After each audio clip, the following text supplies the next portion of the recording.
itu disiplin. Kata disiplin berasal dari kata disiplin, yang artinya latihan akan kesopanan dan kerohanian, juga sebagai pengembangan kepribadian.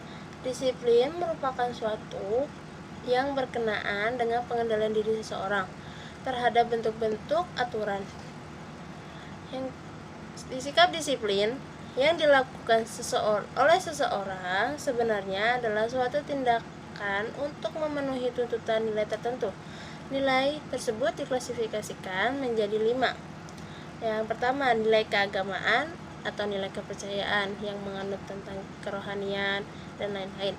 Yang kedua, nilai-nilai tradisional. Nilai-nilai tradisional ini sudah menganut kebudayaan zaman dulu atau kebudayaan nenek moyang kita. Yang ketiga, nilai-nilai kekuasaan. Nilai-nilai kekuasaan ini bersumber dari pengusaha yang melahirkan tanduk-tanduk disiplin demi terlaksananya tata kepemimpinan menurut kehendak penguasa. Yang keempat, nilai-nilai subjektif. Nilai-nilai subjektif ini berdasarkan penilaian pribadi yang melahirkan tindak tanduk yang egosentrik. Contohnya merupakan, menurut saya hal ini tidak benar karena Pak A tidak mengatakannya. Katanya hal tersebut dilarang karena Pak Lebel menyertakan hal yang seperti itu dan sebagainya. Yang kelima, nilai-nilai rasional.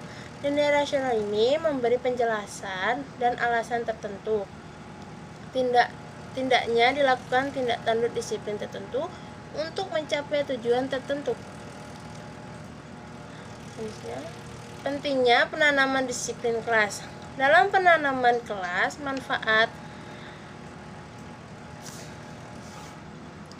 pentingnya penanaman kelas. Dalam penanaman disiplin kelas, manfaat yang diperoleh tidak hanya hasil belajar yang berkualitas, namun penanaman disiplin kelas juga bertujuan untuk membentuk peserta didik yang berkepribadian santun dan berkarakter, yang mampu menghargai dan memanfaatkan waktu dengan baik, taat pada peraturan, serta dapat mempertanggungjawabkan segala tindaknya. Dalam pelaksanaan disiplin kelas harus berdasarkan dalam diri siswa, karena tanpa sikap kesadaran dari diri sendiri, maka apapun usaha yang dilakukan oleh orang di sekitarnya hanya akan sia-sia. Hak kebutuhan siswa dan tampilan guru hubungannya dengan disiplin. Hak untuk siswa yang penting dan perlu dijamin.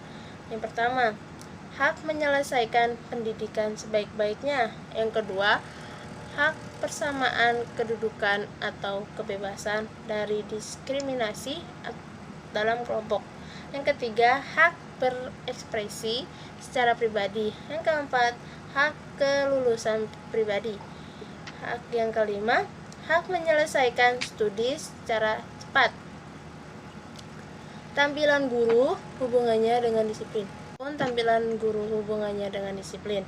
Keberadaan guru di kelas tidak hanya bertugas menyampaikan kurikulum atau materi yang direncanakan kepada para siswa, tetapi kondisi persoalan disiplin para guru itu sendiri di kelas perlu ditampilkan.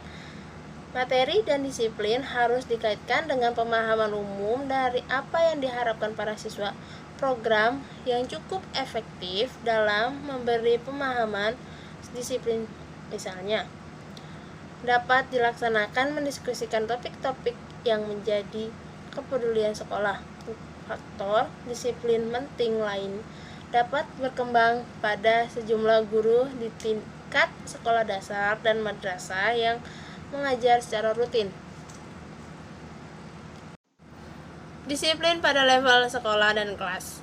Pentingnya aturan sekolah ini dikemukakan oleh Curvier and Medler tahun 1999 bahwa terjadinya perilaku tidak disiplin pada siswa salah satu faktor penyebabnya adalah pembatas yang tidak jelas. Dengan dituangkannya aturan sekolah maupun aturan kelas ke dalam tata tertib sekolah. maka batasan-batasan perilaku siswa di sekolah menjadi tidak jelas. Disiplin dalam level kelas. Dalam membuat aturan kelas, siswa dilibatkan untuk mengembangkan penalaran moral siswa. Dalam pengembangan moralitas siswa, perlu adanya tindakan dan komunikasi emosional antara siswa dan orang dewasa. Menurut Dahl dan kawan-kawan tahun 2012, bahwa emosi dan komunikasi antara anak-anak dengan orang dewasa berpengaruh pada pembentukan sikap empati dan belajar untuk memahami larangan. Oleh karena itu, agar anak lebih dapat memahami tentang mengapa perilaku tertentu dilarang atau tidak boleh dilakukan, ia perlu diajak berkomunikasi dengan melibatkan emosi yang sehat antara siswa dan guru. Materi selanjutnya adalah membina Husemas. Apa itu Husemas?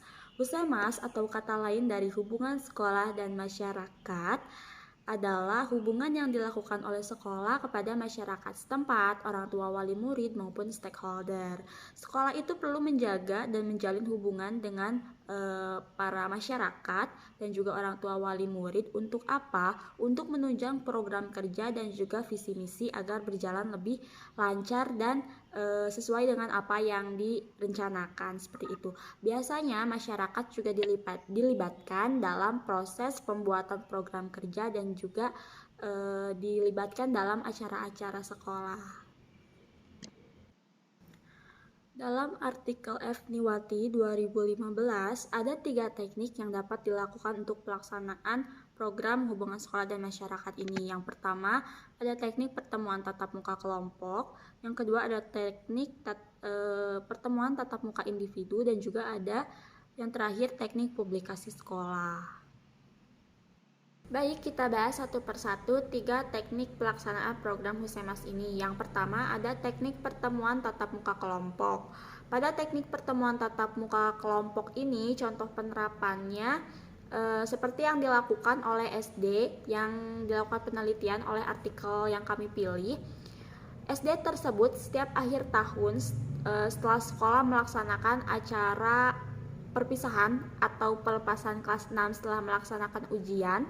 Pada acara tersebut, sekolah membentuk panitia yang di dalamnya ada komite sekolah, ada wali murid atau wali siswa, dan juga ada dari masyarakat setempat, juga ada dari pihak sekolah. Jadi panitia-panitia yang menyusun kegiatan pelepasan kelas 6 itu pure dari sekolah dan juga melibatkan wali siswa seperti itu. Lalu yang kedua ada teknik pertemuan tatap muka individu. Contoh penerapannya seperti guru mengundang wali murid ke sekolah untuk membicarakan hal-hal yang mendesak terkait siswa. Contohnya seperti siswa yang sering bolos ataupun prestasi yang rendah seperti itu. Selain guru yang melakukan komunikasi dengan pihak wali murid, kepala sekolah yang merupakan pemimpin pendidikan itu pun melakukan komunikasi dengan komite sekolah, juga dengan masyarakat setempat, menjalin hubungan sehingga nantinya ketika sekolah mengalami suatu permasalahan ataupun hambatan bisa dibicarakan dan bisa menemukan jalan keluar terbaik untuk hambatan tersebut seperti itu. Terus yang ketiga, teknik publikasi sekolah, yang merupakan teknik ini adalah teknik yang paling efektif. Mengapa? Karena teknik ini yaitu menyebarkan informasi dari orang ke orang. Contohnya seperti sekolah melakukan kegiatan seperti kegiatan sekolah itu Isra Miraj misalnya, terus juga peringati Maulid Nabi, itu disebarkan kepada siswa yang nanti siswa akan menginformasikannya kepada wali murid seperti itu. Lalu materi selanjutnya yakni sumber pelanggaran disiplin. Sumber pelanggaran disiplin ini ada dari berbagai macam hal. Antara lain yang pertama, upaya sekolah dalam menegakkan kebijakan kurang maksimal, seperti pemberian sanksi yang tidak teratur. Guru terkadang memberikan sanksi kepada siswa ketika siswanya melakukan kesalahan, tapi terkadang tidak memberikan sanksi ketika siswa itu melakukan kesalahan. Jadi tidak konsisten memberikan sanksinya. Lalu yang kedua, materi pendidikan tidak sepenuhnya terinternalisasi kepada peserta didik. Ini menurut Kabul Budiono 2007. Lalu yang ketiga, karena akibat dari penanaman nilai disiplin yang belum terlaksana dengan baik, sering memunculkan perilaku kurangnya motivasi bagi siswa untuk melakukan disiplin dalam keseharian di sekolah. Jadi sebetulnya penanaman nilai disiplin ini harus dilakukan tidak hanya di sekolah saja, tetapi harus ada pihak keluarga atau pihak orang tua yang juga menopang penanaman nilai disiplin di rumah. Materi selanjutnya ada peraturan disiplin kelas. Aturan sekolah maupun aturan kelas berperan penting dalam mendisiplinkan siswa. Pentingnya aturan sekolah ini dikemukakan oleh Carvin and Mendler 1999 bahwa terjadinya perilaku tidak didisiplin pada siswa salah satu faktor penyebabnya adalah pembatasan yang tidak jelas. Ini adalah kutipan yang sama dengan yang sudah dijelaskan di awal. Agar aturan sekolah maupun aturan kelas yang sudah direncanakan atau yang sudah dibuat dapat dilaksanakan dengan baik, maka perlu dilakukan sosialisasi kepada orang tua siswa sehingga orang tua siswa juga ikut mendorong dan ikut andil dalam mendisiplinkan peraturan kelas. Jadi ketika orang tua mendisiplinkan anak di rumah, otomatis disiplin anak di rumah itu akan dibawa ke dalam kelas ketika sedang pembelajaran, seperti itu. Contoh dari peraturan yang ditetapkan di sekolah menurut penelitian Fadilah Anissa. Yang pertama, ada melakukan sholat duha dan sholat zuhur berjamaah. Lalu yang kedua, membuat pos afektif di setiap kelas. Yang ketiga, memantau perilaku kedisiplinan siswa di rumah melalui buku catatan kegiatan harian. Yang keempat, melibatkan orang tua dalam pendidikan karakter disiplin. Yang kelima, melibatkan komite sekolah dalam pendidikan karakter disiplin. Peraturan dan tata tertib kelas. Jika peraturannya sudah dijelaskan sebelumnya, sekarang adalah tata tertib di kelas. Tata tertib di kelas meliputi 7 poin. Sebetulnya banyak, hanya di sini saya mencontohkan 7 poin. Yang pertama, siswa hadir di kelas tepat pada waktunya. Yang kedua, pada piket kelas, jika siswa akan melaksanakan piket kelas, diusahakan untuk hadirnya itu lebih awal. Lalu yang ketiga, siswa harus berpakaian seragam sesuai ketentuan pakai seragam di sekolah. Yang keempat, siswa harus bersikap sopan santun dan saling menghargai. Yang kelima, siswa tetap belajar di ruang kelas walaupun guru mata pelajaran berhalangan hadir. Yang keenam, siswa harus menjaga K3 kelas. K3 itu meliputi keamanan, kebersihan, dan juga ketentraman. Lalu yang ketujuh, tidak mencoret-coret fasilitas sekolah ataupun kelas.